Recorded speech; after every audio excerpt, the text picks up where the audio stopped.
படம் வந்து பாத்தீங்கன்னு வச்சுங்களேன், செம்மையா இருக்கு. ஜானர் வந்து வேற லெவல்ல பண்ணிருக்கானுங்க. கொஞ்சம் கூட எதிர்பார்க்கல. 2 ஹவர் ஃபுல்லா என்கேஜ் பண்ணி படத்தை கலக்கலன்னு கலக்கிட்டாங்க. ஜி பிரகாஷா நம்ம பக்கத்து வீட்டு பையனுக்கு ஒரு பிரச்சனை வந்து எப்படி இருக்கும் அது மாதிரி இருக்கு. எந்த ஹீரோஸும் பண்ணல, எந்த டூயட்டும் கிடையாது, எந்த ஒரு ரொமான்டிக் சீன் எல்லாம் எதுவுமே இல்லாம கண்டென்ட் என்ன தேவையோ அந்த கண்டென்ட்டுக்கு உயிர் கொடுத்து அவ்வளவு சூப்பரா பண்ணிருக்காங்க. உண்மையிலே நான் கொஞ்சம் கூட எதிர்பார்க்கல. ஒரு அற்புதமான படமா வந்துச்சு. என்னெல்லாம் பைத்தியமே பிடிச்சிச்சு. இந்த படத்துல பிளஸ் படத்தோட டைரக்டர் தான் பிளஸ். ஏன்னா ஒரு குழந்தை கடந்துருச்சு 5 பாயிண்ட் சொல்றாப்ல. குழந்தைய கடத்தின வில்லன் யாருன்னா ஸ்ரீகாந்தா தான் இருக்கும், இன்னொன்னு பிந்து மாதவியா தான் இருக்கும், இன்னொன்னு ஜிவி பிரகாஷா தான் இருக்கும், இன்னொன்னு லிங்காவா தான் இருக்கும், இன்னொன்னு ரமேஷ் திலக்காவா தான் இருக்கும் சொல்லிட்டு நம்மளை ப்ரெடிக்ட் பண்ண விடாம நம்மள மண்டை குழப்பி சுத்த விட்டு எல்லா சீனுக்கும் ஒரு லிங்க் அடிச்சு கிளைமாக்ஸ்ல முடிச்சிருக்காப்ல. சான்ஸே இல்ல. அவருக்கு பெரிய சல்யூட் போடணும் மாறன் சார். படத்தோட மைனஸே சொல்லவே முடியாது. படத்தோட மைனஸே சொல்ல முடியாது. எல்லாமே பிளஸ் அமைஞ்சது வந்து பெரிய விஷயம் இருக்கு. கொஞ்சம் அப்படி ஸ்லோ அடிக்கும் ஃபர்ஸ்ட் ஹாஃப்ல. ஆனா செகண்ட் ஹாஃப்ல செம விறுவிறுப்பு பின்னிட்டாங்க. டெசிஷன் குழந்தைதான் வந்து இந்த படத்துக்கு வந்து பெரிய பிளஸ் பாயிண்ட். ரொம்ப நல்லா பண்ணி இந்த குழந்தைய சித்திரவே பண்ண மாட்டாங்க. ஆனா அந்த குழந்தைய பார்த்தா நமக்கு பயமா இருக்கும், பரிதாபமா இருக்கும், பாவமா இருக்கும். அது வந்து பெரிய பிளஸ் பாயிண்ட். எந்த சாயலுமே கிடையாது. எல்லா படமும் பாத்தீங்கன்னா ஒரு குழந்தைய கடத்தினா எப்படி எப்படிலாம் பண்ணுவாங்கன்னு நினைச்சுட்டு இருக்கோம்ல, அதெல்லாம் இல்லாம வேற லெவல்ல பண்ணிருக்காங்க. ஈக்குவலா இருக்கு அந்த படத்துக்கு. ஈக்குவலா இருக்கும். அந்த அளவுக்கு ஈக்குவலா இருக்கு இந்த படம். அந்த அளவுக்கு ட்விஸ்ட் அண்ட் டர்ன்ஸ் இருக்குது. படம் ஃபுல்லா ட்விஸ்ட் அண்ட் டர்ன்ஸ் தான். அந்த அளவுக்கு பண்ணிட்டாங்க. அதுதான் தெரியல, இவங்களுக்கு கெஸ் பண்ண தெரியலன்னு நினைக்கிறேன். எப்படி பண்றது ஏது பண்றது தெரியலன்னு நினைக்கிறேன். இந்த படமா ஓடாதுன்னு நினைச்சிட்டாங்களோ என்னமா தெரியல. இப்ப வரைக்கும் சரியான ப்ரொமோஷன் இல்ல. செம படம். பிளாக் அண்ட் சத்தியமா சொல்றேன், என்னெல்லாம் பைத்தியமே பிடிச்சிச்சு. அந்த அளவுக்கு படம் பிளாக் ட்விஸ்ட் தான். என்னடா படம் ஆரம்பிக்கும் போது ஒரு சீன் ஆரம்பிக்கிறாங்க நல்லபடியா. போக போக போக சுத்தி ட்விஸ்ட். படத்துல யாரு நல்லவன் யாரு கெட்டவன் எவன் திருடன் எவன் போலீஸ் அப்படின்ற மாதிரியே குழப்பத்தை கொண்டு பண்ணிட்டாங்க. ஒரு சில சீன்லாம் ரொம்ப பூஸ்டா இருந்தது, நல்லா இருந்துச்சு பாக்குற மாதிரி. ஒரு சில சீன்லாம் போர் அடிக்கிற மாதிரி தான் இருந்துச்சு. ஓகே அப்படின்ற மாதிரி தான் இருந்துச்சு. ஆனா ஒரு பெரிய விஷயம் டேரக்டர் பண்ணிருக்காரு.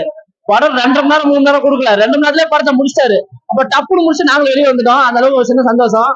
அப்புறம் அந்த ஒத்துக்கிற சாங் ரொம்ப கொஞ்சம் பார்க்க கண்ணுக்கு குளிர்ச்சியா இருந்துச்சு, எதமா இருந்துச்சு. ஒரு புஷ்பா படத்துல வந்த சாங் பார்த்திருப்போம், அந்த மாதிரி ஒரு பேட்டர்ல ஒரு சாங் பண்ணிருக்காங்க. ரொம்ப நல்லா இருந்துச்சு. படம் ஒன் டைம் ஆச்சு இல்லையா. ஒரு சில இடத்துல எனக்கே சீன் கிளியரா புரியல. இவன் ஒருத்தன் பண்றதுக்காக ட்ரை பண்றான், இன்னொருத்தன் ஒரு பொண்ணை கடத்தி வச்சுக்கிறான். என்னடா பண்றாங்க சுத்தி கடைசியில ஃபைனலா வந்து முடிக்கிற இடம் கொஞ்சம் நல்லா இருந்துச்சு. அதெல்லாம் கொஞ்சம் நல்லா இருந்துச்சு. இன்னும் கொஞ்சம் கிளாரிட்டியா, கொஞ்சம் கமர்ஷியலா, கொஞ்சம் காமெடியெல்லாம் கொஞ்சம் சேர்த்து கொஞ்சம் மசாலா மிக்ஸ் பண்ண மாதிரி பண்ணுனா கொஞ்சம் நல்லா இருந்துச்சு. கொஞ்சம் கமர்ஷியலா கொஞ்சம் காமெடியெல்லாம் கொஞ்சம் சேர்த்து கொஞ்சம் மசாலா மிக்ஸ் பண்ண மாதிரி பண்ணுனா கொஞ்சம் நல்லா இருந்துச்சு. இது ஒரு சில பசங்களுக்கு பிடிக்கும், எல்லாருக்கும் பிடிக்காது கண்டிப்பா. அந்த அளவு தான் நான் போர் அடிச்சது எனக்கு. ஓகே ஒன் டைம் ஆச்சு. ஆமா லேக் கண்டிப்பா நிறைய இருக்கு. லேக் ஐயோ என்னடா இது சம்பந்தம் எல்லாம். அந்த ஒட்டு கேட்கற சீன்லாம் எப்படா இதெல்லாம் எடுத்தாங்கன்னு யோசிச்சேன். ஒட்டு கேட்கற சீன்லாம் வந்து ஆல்ரெடி என்னன்னா ஒரு சீன் இப்ப நான் என் வீட்டுக்கு போகணும் அப்படின்னா நான் நடந்து போவேன், இல்ல வண்டியில போவேன், ஆட்டோல போவேன். நான் எப்படியும் வீட்டுக்கு போகணும், வீட்டுக்கு போயிடுறேன். ஆனா நான் வந்து இவங்க எப்படி காட்டுறாங்கன்னா நான் வீட்டுக்கு போயிடுறேன், வீட்டுல இருந்து காட்டிடுறாங்க. அப்புறம் அப்படியே ட்விஸ்ட் உடைக்கிறாங்க. ஓ இதெல்லாம் நடந்துச்சு அப்படின்ட்டு. ஆனா ஒரு சில ட்விஸ்ட் ரசிக்கிற மாதிரி இருந்துச்சு. ஒரு சில ட்விஸ்ட்ல இதெல்லாம் ஒரு ட்விஸ்ட் அப்படின்ற மாதிரி தான் ஒரு யோசிச்சேன். ஓகே ஒன் டைம் ஆச்சு போல இருக்கிற. இன்னைக்கு ஒரு வந்த 11 படத்துல இந்த ஒரு படம் பெரிய படம்னு சொன்னாங்க. ஆனா முதல் முக்க படம் இந்த படம் மாதிரி தான் இருந்துச்சு. நான் ரொம்ப வேதனைப்பட்டேன். 1000 பேர். ஆமா இரவுக்கு ஏங்க அதெல்லாம் என்ன மாதிரி கதைங்க. அதெல்லாம் வந்து ஒரு ஒரு த்ரில்லர் மாதிரி கொண்டு போயிருந்தாங்க. அந்த படம் இரவுக்கு 1000 அருணதி வச்சிருப்பாரு இல்ல. அது ரொம்ப நல்லா இருந்துச்சு. அந்த படம் ரொம்ப சூப்பரா இருந்துச்சு.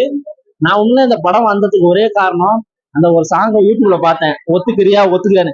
கண்டிப்பா நான் ஒத்துக்கிட்டு உள்ள வந்துட்டேன். சரி இந்த படம் நல்லா இருக்கும் அப்படின்ட்டு. ஆனா பார்த்துட்டு வெளியே வந்ததுக்கு அப்புறம் கண்டிப்பா ஒத்துக்க மாட்டேன், அந்த படம் சுமாரா தான் இருக்கு அப்படின்னு மாதிரி தான் நினைச்சேன். ஓகே அதான் அதுக்கு எதுக்கும் கதைகள் வேற, ஜேனர் வேற, ஃபுல்லா வேற. அது வந்து ஒரு இரவுலயே நடக்கிற ஒரு விஷயமா இருக்கும். ஒரு த்ரில்லர் ஒரு பேஸ் பண்ணி போயிருக்கும். நல்லா ஒரு பயமா பண்ணிருப்பாங்க. பேய் பண்ண நினைக்கிறேன். அது ரொம்ப நாள் ஆச்சு பார்த்து. ஆனா நான் கேள்விப்படுறேன் இரவுக்கு 1000 டெல்லி பாபுன்னு இரவு ப்ரொடியூசர் பண்ணிருப்பாங்க. நல்லா இருந்துச்சு படம். இந்த படம் உண்மையிலே வந்து கொஞ்சம் அதுக்கு ஆப்போசிட் தான் இருந்தது. ஆனா படம் கொஞ்சம் சுமார் தான் எனக்கு. ஓகே 2 மணி நேரத்துல டக்கு படத்தை முடிச்சு வெளியே வந்துட்டேன். இதே ஒரு 2 நாள் 3 நாள் நினைச்சு பாருங்க, இன்னும் வெறியாயிருப்பேன். ஐயோன்னு வெறியாயிருப்பேன். ஓகே ஜிவி பிரகாஷ் படத்துல ஜிவி பிரகாஷே மியூசிக் பண்ணா நல்லா இருக்கும். ஏன்னா ஒரு சாங் 4 சாங் 3 சாங் பண்ணி பூஸ்ட் பண்ணி மக்களை குஷிப்படுத்திட்டே இருப்பாரு. இதுல பெருசா உண்மையில ஒரே ஒரு சாங், அப்புறம் இன்னொரு சீனோட மாண்டே சாங் ஒன்று வருது. அப்பதான் படம் ஓகே ஒன் டைம் ஆச்சு போயா.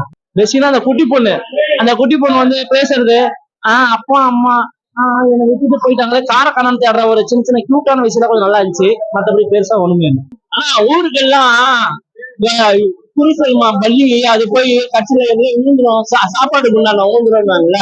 அந்த மாதிரி அந்த படத்துல ஹெராயின் பத்தி பேசி அதெல்லாம் காப்பாத்தி இது பண்றாரு ஸ்ரீகாந்த். அவரு சொந்த வாழ்க்கையிலயும் அதை பிரசன்ட் பண்ணா நல்லா இருக்கும். இந்த படத்துல ஜிவி பிரகாஷ் வந்து ஒரு பெண் குழந்தைய காப்பாத்துறாரு படம் ஃபுல்லா. அதுக்காக பிளாக் மேட்ல இருந்து இது பண்றாரு. அவரோட லவர் அவரோட காதலிய பாதுகாக்கிறாரு. அவர் சொந்த வாழ்க்கையிலயும் அது பண்ண எனக்கு ரொம்ப சந்தோஷமா நினைக்கிறேன். ஏன்னா ஹீரோயிசம் சினிமால காட்டுறதோட சொந்த வாழ்க்கையில காமிச்சிங்கன்னா நல்லா இருக்கும்னு நினைக்கிறேன். ஏன்னா அடுத்தவங்களுக்கு இது நல்லா இருக்கு படம். இந்த படத்துல பாராட்டணும்னா இந்த டைரக்டர் தான் பாராட்டணும். ஒவ்வொரு சீனும் விடாம ஒவ்வொரு கட்டுவும் ஒவ்வொரு அவுட் விட்ட லாஸ்ட் சீன் வரைக்கும் எடுத்து வந்து முடிச்சது வந்து ரொம்ப சந்தோஷமான விஷயமா நான் பாக்குறேன். ரொம்ப சந்தோஷமான விஷயமா பாக்குறேன். அது மட்டும் இல்ல, இது கேரளா டைரக்டர்களுக்கு சவால் விடுற அளவுக்கு ட்விஸ்ட் அண்ட் டர்ன்ஸ் நிறைய இருக்கு படம். ஒரு படம் எடுத்தாலும் தரமா எடுத்திருக்கிறாரு இந்த டைரக்டர். இந்த மாதிரி காஸ்ட் அண்ட் குரூ கொஞ்சம் கம்மியா இருந்தாலும் பெரிய ஆளுங்களை கொடுத்திருந்தா இந்த படம் இந்த வருஷத்தோட மகா ஹிட் படம்னு நான் நினைக்கிறேன். அது ஒரு இன்டென்ஸான ஒரு ஃபீல் போல. அது இல்லாம உங்களுக்கு கொஞ்ச நேரத்திலே போர் அடிக்காது. மாதிரி அப்படியே ரிப்பீட்டடா ஒருத்தருக்காக ஒருத்தர் மாதிரி பிளாக் ஒரு த்ரில்லர் படம் அப்படின்ற போது ஒரு மனம் அந்த மாதிரி ரொம்ப பெருசா இல்லை. இன்னொரு கட்டத்துக்கு மேலே அதாவது குழந்தை காப்பாற்றுன்ற மாதிரி ஒரு ஃபீல் இருக்கும். பினிஷிங் ஓகேவா இருந்தது. பிக் கிளைமேக்ஸ் கொஞ்சம் ஓகேவா இருந்தது. மற்றபடி ஒரு த்ரில்லர் படத்துக்காக அந்த இது ஓரளவுக்கு தான் மேட்ச் பண்ணிருக்காங்க. எதிர்பார்த்த அளவுக்கு நம்மளாம் போய் இப்பெல்லாம் இவங்க பண்றதுலாம் பார்த்தா நம்மள மாதிரிதான் இருக்கு.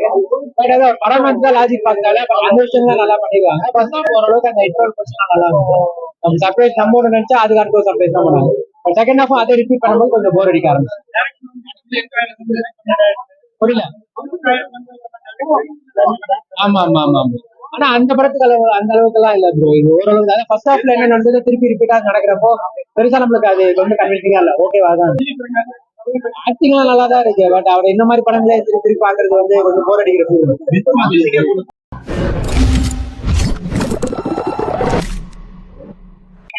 அது அவருக்கு ப்ரோ. அதுல அவர் அது பண்ணலாம், தாராளமா அது பண்ணலாம். அவர் மியூசிக்கே போடலாம், வேணாம் தாராளமா வேணாம். மியூசிக் ஆர்டர் நடிக்காம படம் பண்ணா மட்டும் போதும். வெஸ்டினா இன்ட்ரோல் போர்ஷன் இவரோட நம்ம ஏமாத்திட்டாரு ஹீரோ ஜெயிச்சிட்டாருன்ற மாதிரி காட்டுவாங்க. பார்த்தா அதுக்கு ஒரு சர்ப்ரைஸா பின்னர் ஒரு விஷயம் அதனால ஆனா செகண்ட் ஹாஃப் கொஞ்சம் ஒரு மாதிரி லாக் ஃபீல் தான் வந்து ஒரு மாதிரி ஒரே மாதிரி ஃபர்ஸ்ட் ஹாஃப் மாதிரி செகண்ட் ஹாஃப் கொஞ்சம் படத்தை ஒரு மாதிரி